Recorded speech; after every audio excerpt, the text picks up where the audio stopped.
সোনা একটা হাম্পি দে, এত হাম্পি দে।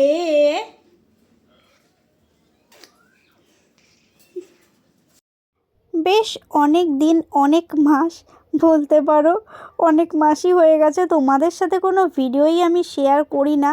আসলে কাজের চাপে আমি বাড়িতেও থাকি না, কোনো ভিডিও করাও হয় না, সেই কারণেই আমি কোনো ভিডিও শেয়ার করি না তোমাদের সাথেও।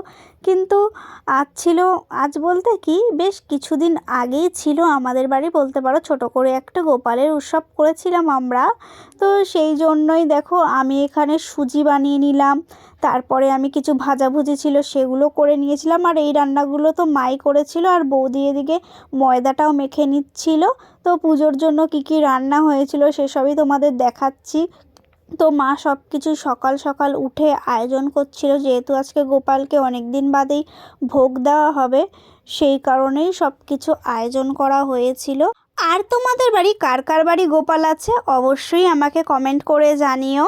আর তোমরাও কি মাঝে মধ্যে এরকম গোপালের জন্য ভোগ রান্না করে দাও? তাহলে আমাকে অবশ্যই কমেন্ট করে জানিও।